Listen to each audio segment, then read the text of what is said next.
اس کا پہلا شعر ہے: ہزاروں خواہشیں ایسی کہ ہر خواہش پہ دم نکلے، بہت نکلے میرے ارمان لیکن پھر بھی کم نکلے۔ دم نکلنے کا مطلب یہ ہوتا ہے کہ بہت ہی مشکل سے کوئی بات پوری ہو، اور ایک مطلب یہ بھی ہو سکتا ہے کہ اس کے پورے ہونے کے لیے جلدی کرنا۔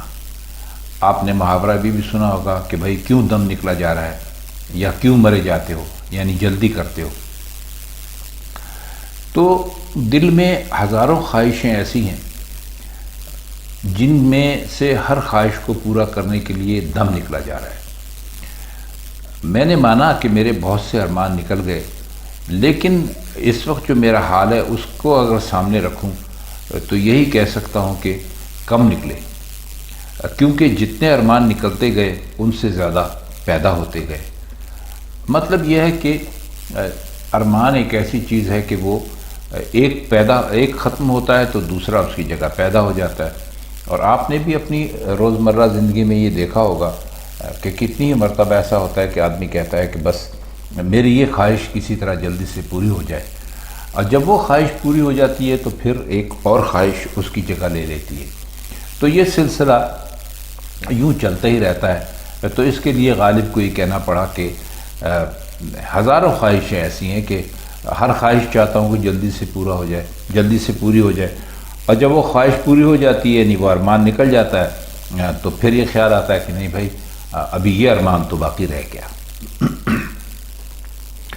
شعر ہے کہ ڈرے کیوں میرا قاتل، کیا رہے گا اس کی گردن پر، وہ خون جو چشم تر سے عمر بھر یوں دم بدم نکلے۔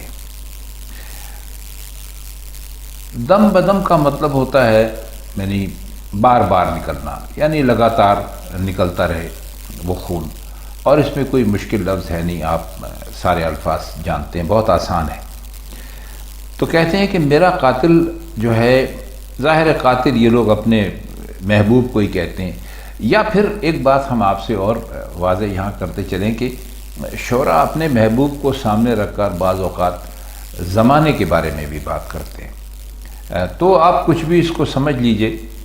تو وہ کہتے ہیں کہ میرا قاتل تلوار چلانے میں ڈر کیوں رہا ہے، اگر میں قتل ہو گیا تو اس کی گردن پر کیا رہ جائے گا، وہ خون جو میری آنکھوں سے لگاتار بہتا رہا، یعنی دم بدم بہتا رہا۔ مقتول کا خون یقیناً قاتل کی گردن پر رہتا ہے۔ تو مرزا قتل کے اس پہلو کو بے حقیقت ثابت کرنے کے لیے فرماتے ہیں کہ اے قاتل، اگر میرا خون تیری گردن پر رہ گیا تو اس کی حقیقت کیا ہے؟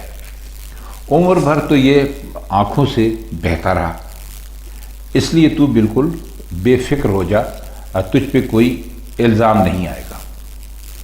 شعر دیکھیے، اور بہت مشہور شعر ہے کہ نکلنا خلد سے آدم کا سنتے آئے ہیں، لیکن بہت بے آبرو ہو کر تیرے کوچے سے ہم نکلے۔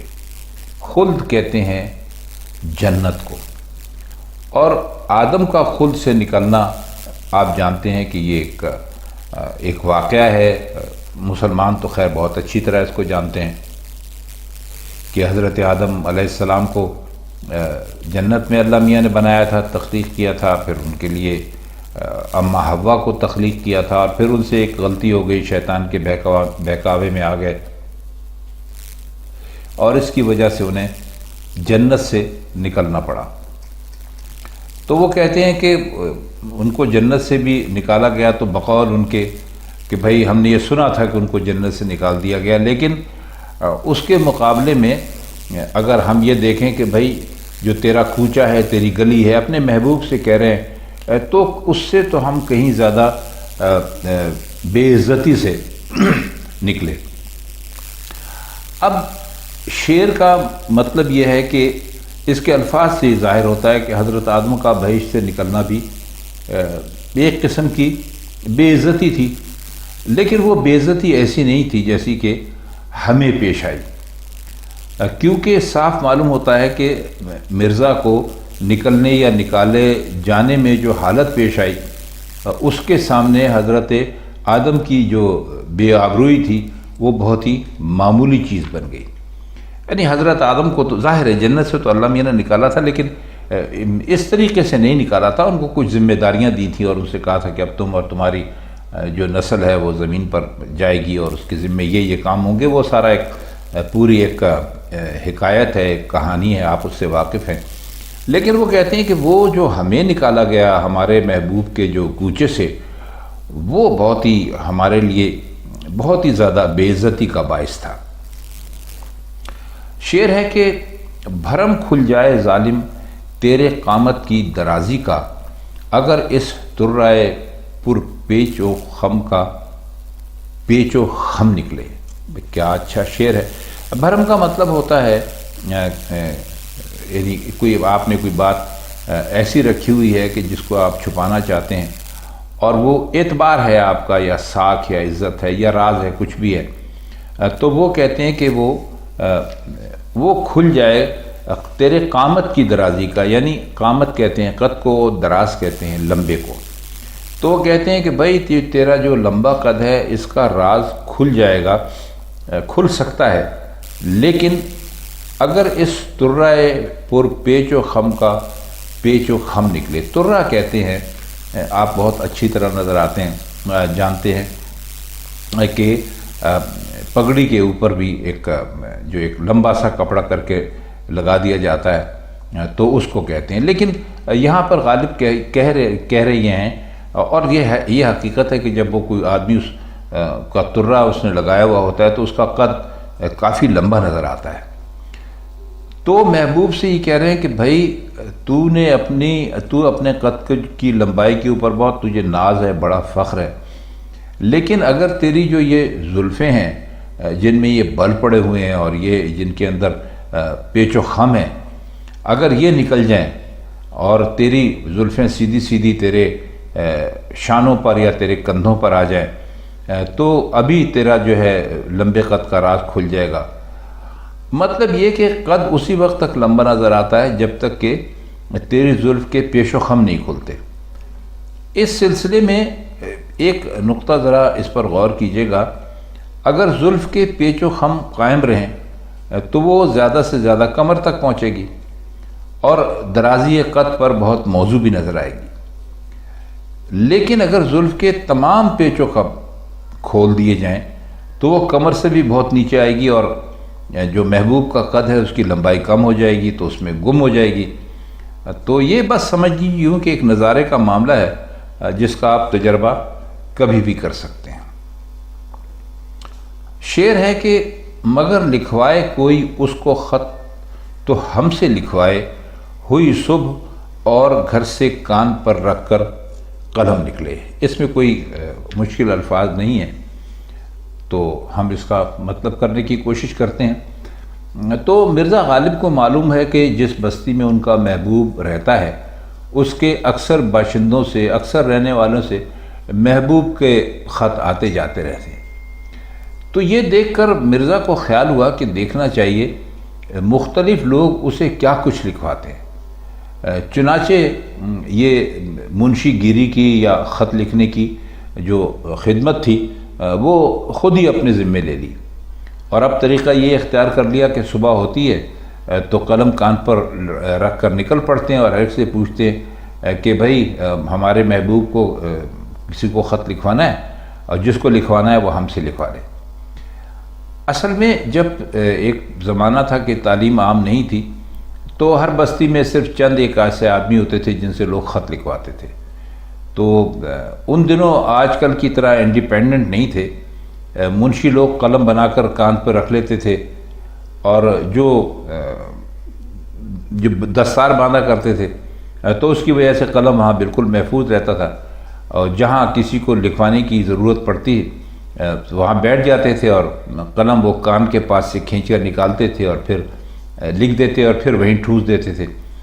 اس میں ایک فائدہ یہ تھا کہ قلم کی سیاہی سے کپڑے بھی خراب نہیں ہوتے تھے. تو وہ بس یہ کہہ رہے ہیں کہ جی ہمارا کام ہے اگر کسی کو خط لکھوانا ہے تو وہ ہم سے لکھوائے. تو اصل میں وہ یہ دیکھنا چاہتے ہیں جب ظاہر ہے کوئی کسی کو کسی سے خط لکھواتا ہے تو اپنی راز کی باتیں بھی لکھواتا ہے تو اس کو سب علم ہو جاتا ہے لکھنے والے کو کہ کسی نے اپنے خط میں کسی کو کیا لکھوایا ہے.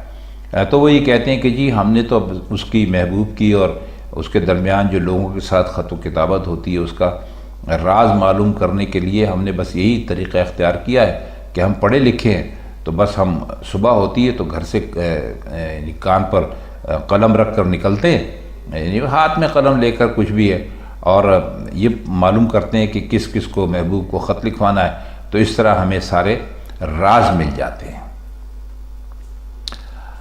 شعر ہے کہ ہوئی اس دور میں منسوب مجھ سے بادہ آشامی، پھر آیا وہ زمانہ جو جہاں میں جام جم نکلے۔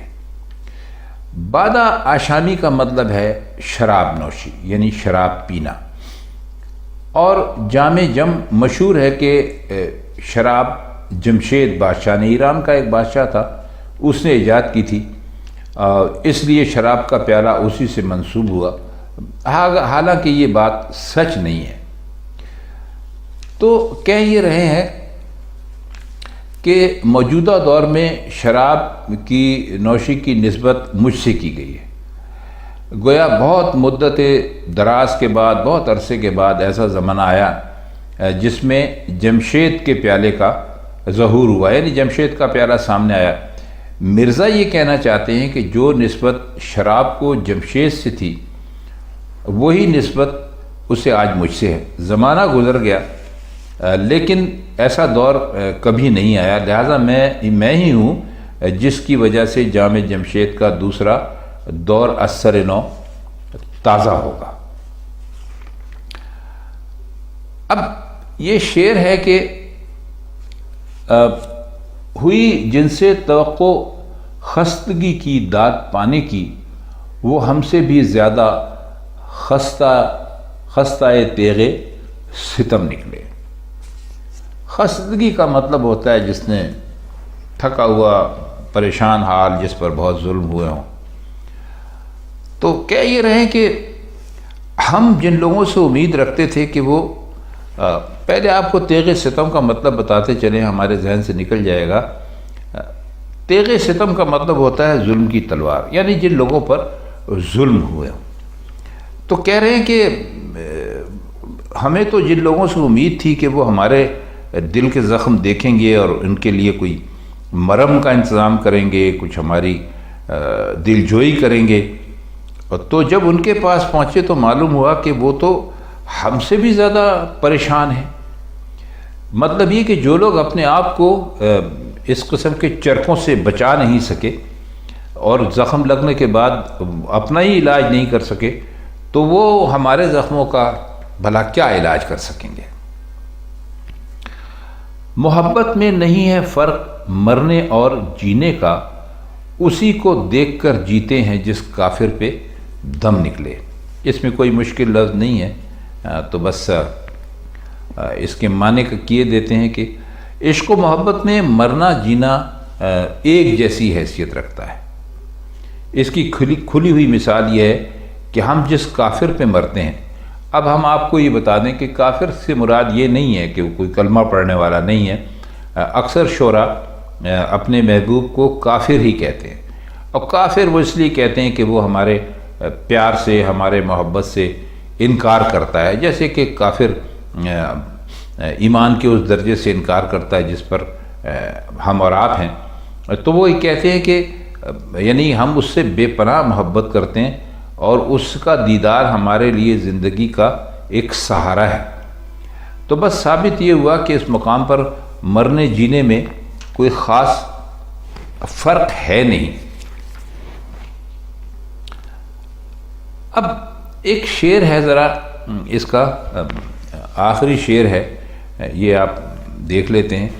ویسے تو اس میں اور اشعار بھی ہیں لیکن ہمارے پاس نہیں ہے، تو شعر بہت مشہور ہے، آپ نے سنا ہوگا۔ کہاں میں خانے کا دروازہ غالب اور کہاں وائز، پر اتنا جانتے ہیں کل وہ جاتا تھا کہ ہم نکلے۔ میں خانہ وہ جگہ ہوتی ہے جہاں پر شراب ملتی ہے، بکتی بھی ہے، لوگ بیٹھ کر پیتے بھی ہیں، اور وائز وہ شخص ہے جو کہ ان کو ہمیشہ مرزا کو سمجھایا کرتا تھا کہ بھائی یہ شراب مت پیو، شراب پینا بری بات ہے، اور فلاں فلاں فلاں۔ تو یہ کہتے ہیں کہ جی وہ ٹھیک ہے، ہمیں بہت سمجھاتا تھا، لیکن ہمیں بڑی حیرت اس بات کی ہوئی کہ کہاں شراب خانے کا دروازہ اور کہاں وائز، دونوں میں یعنی کوئی مناسبت ہی نہیں ہے۔ تو کیا یہ امید ہو سکتی ہے کہ وائز شراب خانے کے دروازے پر ملے گا؟ یعنی وائز تو شراب خانے کے قریب سے بھی نہیں گزرنا چاہیے۔ تو ہمیں تو صرف اتنا پتہ ہے کہ کل ہم پی کر نکلے تو وائز صاحب جو تھے وہ شراب خانے کے اندر جا رہے تھے۔ تو معلوم ایسا ہوتا ہے کہ جب انہوں نے دیکھا کہ بھئی بھیڑ چھٹ رہی ہے اور یہاں زیادہ لوگ نہیں ہیں، تو وہ بھی خالی میدان پا کر اندر چلے گئے۔ بے شک شراب ایسی ہی شے ہے جسے کوئی چھوڑ نہیں سکتا، کھلم کھلا نہیں پیے گا تو چھپ چھپا کر ضرور پیے گا۔ تو خواتین حضرات، یہ تھی مرزا غالب کی آج کی غزل جو ہم نے آپ کے لیے چنی تھی۔ اس کے کچھ مشکل الفاظ کے معنی اور اس کے کچھ شعروں کا مطلب۔ اگر آپ کو یہ غزلیں اور یہ ساری سیریز جو ہم نے یوٹیوب پر شروع کی ہے اگر آپ کو اچھی لگتی ہو تو ہمارے چینل کو لائک اور سبسکرائب کر دیا کریں، تاکہ اس سے ہمیں حوصلہ ہو اور ہم آپ کے لیے ایسا سلسلہ پھر جاری رکھیں۔ تو اب ہم آپ سے اجازت چاہتے ہیں، آپ سے ملاقات ہوگی اگلی محفل میں، تب تک کے لیے خدا حافظ۔